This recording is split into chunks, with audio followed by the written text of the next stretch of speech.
En Europe, la mobilisation des chevaliers surprend la papauté, qui ne peut réunir toutes les armées sous un commandement unique. Les troupes sont divisées selon leur point de départ.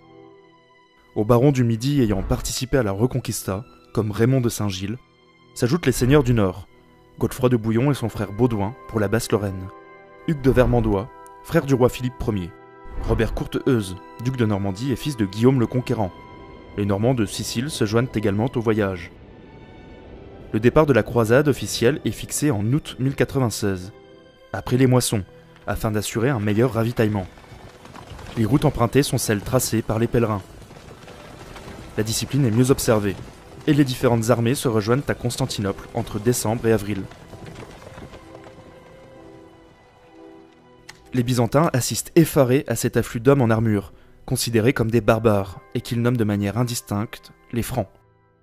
Les plans d'Alexis Ier sont contrariés, lui qui souhaitait juste une aide militaire sous forme de troupes, qu'il aurait incorporée à son armée.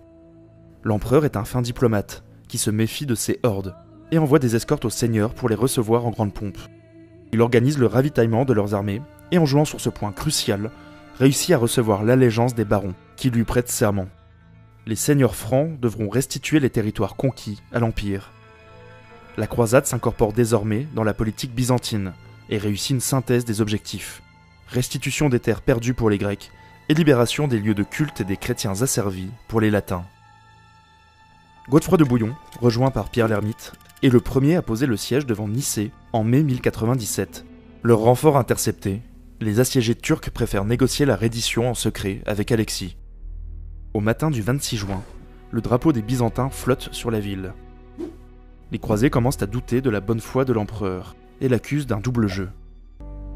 Partis d'Europe à plus de 100 000, ils ne sont plus que 1200 cavaliers et 20 000 fantassins. Manquant de nourriture et d'eau, le siège s'engage mal. Des processions sont même organisées autour de la ville. Mais une flotte génoise vient en renfort, avec des vivres et du bois, ce qui va permettre de construire des catapultes et des tours mobiles, recouvertes de peaux de bêtes, pour parer le feu grégeois des Fatimides. Au matin du 14 juillet, l'assaut est lancé. Godefroy parvient à s'emparer des remparts nord. Ses troupes escaladent les impressionnantes murailles à l'aide des tours et des échelles, puis ouvrent la porte. Le gros de son armée s'engouffre dans la ville. Raymond de Saint-Gilles fait face à une résistance fatimide plus soutenue, qui finit par céder. Les musulmans refluent vers le centre, mais les croisés ne font aucun quartier. C'est un massacre. Certains chroniqueurs de l'époque évoqueront un bain de sang qui atteignait les chevilles. Tous les musulmans, même réfugiés dans les mosquées, vont être passés au fil de l'épée dans les jours suivants. La ville est totalement pillée et les sanctuaires des autres religions profanés. Cet effroyable carnage, cette humiliation, va peu à peu rapprocher les musulmans face à cet ennemi commun. Le 15 juillet au soir, revêtus de robes propres, pieds nus, les croisés se rendent au lieu final de leur pèlerinage en armes, le Saint-Sépulcre. Les bras en croix, ils chantent l'office de la résurrection. Leur mission est accomplie.